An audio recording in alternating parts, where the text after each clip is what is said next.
ಈ ಬಗೆಯ ಪುನರುಜ್ಜೀವನಕ್ಕೆ ಒಳಗಾಗುವ ಮುನ್ನ ಇಡೀ ಕನ್ನಡ ಸಾಹಿತ್ಯವು ತನಗೆ ಹಿಂದಿನ 2 ಶತಮಾನಗಳಿಗೂ ಮೀರಿದ ಕಾಲಮಾನದಲ್ಲಿ ಸೃಜನಶೀಲತೆಯನ್ನು ಕಳೆದುಕೊಂಡು ಒಂದು ಸ್ಥಾವರ ಸ್ಥಿತಿಯನ್ನು ತಲುಪಿತ್ತು.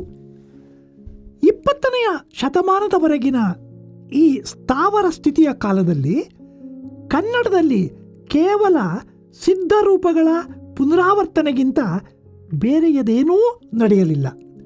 ಇಂತಹ ಹೊತ್ತಿನಲ್ಲಿ ಕನ್ನಡಕ್ಕೆ ಮತ್ತೆ ಚಲನಶೀಲತೆಯನ್ನು ತರುವುದು ಹೇಗೆ ಎಂಬ ಚಿಂತನೆಗಳೇ ಹಲವರನ್ನು ಕಾಡತೊಡಗಿದವು. ಈ ವೇಳೆಗೆ ಭಾರತೀಯ ಪುನರುಜ್ಜೀವನದ ಕಾರಣದಿಂದ ಪಶ್ಚಿಮದ ಹಲವು ಸಾಹಿತ್ಯಗಳ ಪರಿಚಯ ಹಾಗೂ ಪರಿಣಿತಿಯನ್ನು ಪಡೆದುಕೊಂಡ ಕೆಲವರು ಕನ್ನಡದಲ್ಲಿ ಬದಲಾವಣೆಯಾಗಬೇಕಾದರೆ ನಾವು ಪಶ್ಚಿಮದ ಸಾಹಿತ್ಯ ಪ್ರೇರಣೆಯಿಂದ ಕನ್ನಡದಲ್ಲಿ ಹೊಸ ರೂಪಗಳನ್ನು ಆವಿಷ್ಕಾರ ಮಾಡುವುದೊಂದೇ ದಾರಿ ಎಂಬುದನ್ನು ಕಂಡುಕೊಂಡರು. ಇದರ ಪರಿಣಾಮವಾಗಿ ಕ್ರಿಸ್ತಶಕ 1877ರಿಂದಲೇ ಶೇಕ್ಸ್ಪಿಯರನ ನಾಟಕಗಳನ್ನು ಕನ್ನಡಕ್ಕೆ ಅನುವಾದಿಸುವ ಪ್ರಯತ್ನ ತ್ವರಿತಗತಿಯಿಂದ ಪ್ರಾರಂಭವಾಯಿತು. ಹಾಗೆಯೇ ಇಂಗ್ಲಿಷ್ ಸಾಹಿತ್ಯದ ಹಲವು ಕವಿಗಳ ಕವಿತೆಗಳನ್ನು ಅನುವಾದ ಮಾಡುವ ಪ್ರಯೋಗಗಳೂ ನಡೆದವು. ಆದರೆ ಶೇಕ್ಸ್ಪಿಯರನ ಕೃತಿಗಳೆಲ್ಲ ಮೂಲತಃ ರೂಪಾಂತರಗಳಾಗಿಯೇ ಕನ್ನಡಕ್ಕೆ ಬಂದದ್ದು ಸ್ವಾರಸ್ಯವಾದ ಸಂಗತಿಯಾಗಿದೆ. ಕಿಂಗ್ ಲಿಯರ್ ನಾಟಕ ಕನ್ನಡದಲ್ಲಿ ಹೇಮಚಂದ್ರ ವಿಳಾಸವಾಯಿತು. ಒಥೆಲೋ ನಾಟಕ ವೆನಿಸ್ ನಗರದ ವರ್ತಕ, ವೇಣುಪುರಿಯ ವರ್ತಕ, ಸುರತ ನಗರದ ಶ್ರೇಷ್ಠಿ ಇತ್ಯಾದಿ ಹೆಸರುಗಳಲ್ಲಿ ಹಲವು ಲೇಖಕರಿಂದ ರೂಪಾಂತರ ಪಡೆಯಿತು. ಆದರೆ ಇಂಗ್ಲಿಷ್ ಕವಿತೆಗಳ ಮೊದಲ ಅನುವಾದ ಪ್ರಯತ್ನಗಳು ನೇರ ಭಾಷಾಂತರವಾಗಿಯೇ ಕಾಣಿಸಿಕೊಂಡವು.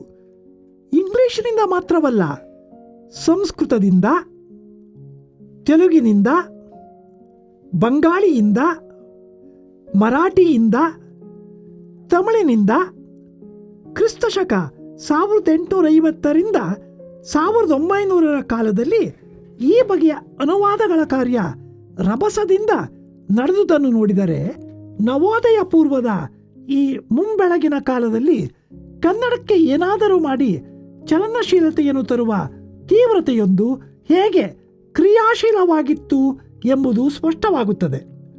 ರಾಮಾಶ್ವಮೇಧವನ್ನು ಬರೆದ ಮುದ್ರಣದ ಪ್ರಯತ್ನವಾಗಲಿ, ಶೇಕ್ಸ್ಪಿಯರನ ಕೃತಿಗಳ ರೂಪಾಂತರವಾಗಲಿ,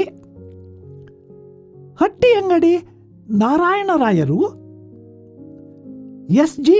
ನರಸಿಂಹಾಚಾರ್ಯರು ಇಂತಹವರ ಇಂಗ್ಲಿಷ್ ಕಾವ್ಯ ಭಾಗಗಳ ಅನುವಾದಗಳಾಗಲಿ ಕನ್ನಡಕ್ಕೆ ನಿಜವಾಗಿಯೂ ಅಗತ್ಯವಾದ ಹೊಸ ರೂಪಗಳನ್ನು ತಂದುಕೊಡಲು ಸಾಧ್ಯವಾಗಲಿಲ್ಲ. ಯಾಕೆಂದರೆ ಅವರೆಲ್ಲರನ್ನೂ ನಿಯಂತ್ರಿಸಿದ್ದು ಸಾಂಪ್ರದಾಯಿಕವಾದ ಛಂದೋರೂಪಗಳ ಪ್ರಭಾವವೇ. ಕನ್ನಡ ಕಾವ್ಯವನ್ನು ಯಾವತ್ತಿನಿಂದಲೋ ನಿಯಂತ್ರಿಸಿಕೊಂಡು ಬಂದ ದ್ವಿತೀಯಾಕ್ಷರ ಪ್ರಾಸ ನಿರ್ಬಂಧದ ಕಂದ, ವೃತ್ತ, ಷಟ್ಪದಿ, ಚೌಪದಿ ರೂಪಗಳು ಬದಲಾದ ಕಾಲದ ಹೊಸ ಸಂವೇದನೆಗಳನ್ನು ಅಭಿವ್ಯಕ್ತಿಸಲಾರವು ಎಂಬ ಸಂಗತಿ ಈ ಎಲ್ಲ ಪ್ರಯೋಗಗಳಲ್ಲಿ ತೊಡಗಿದವರಿಗೆ ಹೊಳೆಯದಾಯಿತು. ಕ್ರಿಸ್ತಶಕ 1911ರಲ್ಲಿ ಗೋವಿಂದ ಪೈ ಅವರು ಕನ್ನಡ ಪದ್ಯ ರೂಪಗಳಿಗೆ ಇದ್ದ ದ್ವಿತೀಯಾಕ್ಷರ ಪ್ರಾಸವನ್ನು ಮೊಟ್ಟ ಮೊದಲಿಗೆ ಕೈಬಿಡುವ ನಿರ್ಧಾರವನ್ನು ಕೈಗೊಂಡಾಗ ಅವರ ಸಮಕಾಲೀನ ಸಾಹಿತಿಗಳಿಂದ ಪ್ರಬಲವಾದ ವಿರೋಧವು ವ್ಯಕ್ತವಾಯಿತು ಎಂಬುದನ್ನು ನೋಡಿದರೆ ಕನ್ನಡಕ್ಕೆ ಹೊಸ ರೂಪಗಳನ್ನು ಆವಿಷ್ಕಾರ ಮಾಡುವುದು ಎಂತಹ ಸಾಹಸದ ವಿಚಾರವಾಗಿತ್ತು ಎಂಬುದು ತಿಳಿಯುತ್ತದೆ. ಈ ಸಾಹಸವನ್ನು ಮೊದಲಿಗೆ ಕೈಕೊಂಡು ಕನ್ನಡ ಕಾವ್ಯಕ್ಕೆ ಹೊಸ ರೂಪವನ್ನು ಕೊಟ್ಟವರು ಆಚಾರ್ಯ ಬಿ.ಎಂ. ಶ್ರೀಕಂಠಯ್ಯನವರು. ಈ ದೃಷ್ಟಿಯಿಂದ ಶ್ರೀ ಅವರ ಇಂಗ್ಲಿಷ್ ಗೀತಗಳು ನವೋದಯ ಸಾಹಿತ್ಯ ಸಂದರ್ಭದಲ್ಲಿ ಕನ್ನಡದ ಹೊಸ ದಾರಿಯನ್ನು ತೆರೆದವುಗಳಾಗಿವೆ.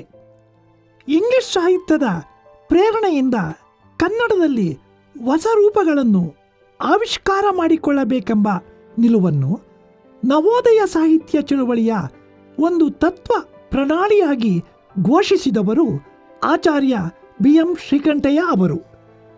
1911 ಹಿಂದೆಯೇ ಅವರು ಕನ್ನಡ ಮಾತು ತಲೆ ಎತ್ತುವ ಬಗೆ ಎಂಬ ಉಪನ್ಯಾಸದಲ್ಲಿ ಇಂಗ್ಲಿಷ್ ಸಾಹಿತ್ಯವೇ ಜೀರ್ಣವಾದ ನಮ್ಮ ಕಾವ್ಯಮಾಲೆಗೆ ಇಳಿದಿರುವ ದೋಷಗಳನ್ನು ಪರಿಹಾರ ಮಾಡಬೇಕು ಎಂದು ಹೇಳುತ್ತಾರೆ.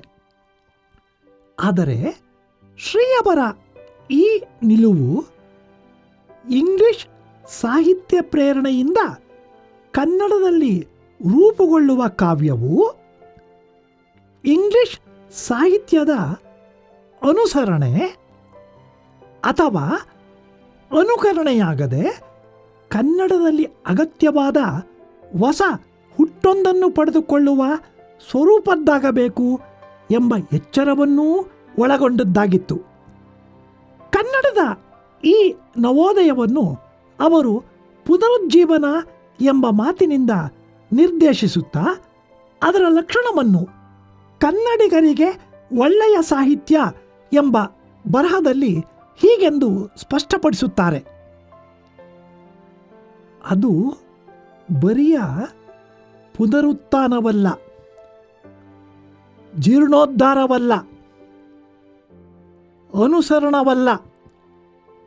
ಪುನರುಜ್ಜೀವನ ಎನ್ನುವುದು ಏನೋ ಒಂದು ಧೈರ್ಯದಿಂದ ಕೂಡಿದ ವಿಚಾರ, ಹೊಸ ನಿರ್ಮಾಣ, ಮರುಹುಟ್ಟು, ಆಳವಾದ ಸಮನ್ವಯ, ಹೊಸದು, ಹಳದು, ನಮ್ಮದು, ಹೆರಬರದು ಎಲ್ಲವನ್ನೂ ಹೊಂದಿಕೆ ಮಾಡುವುದು ಎನ್ನುತ್ತಾರೆ.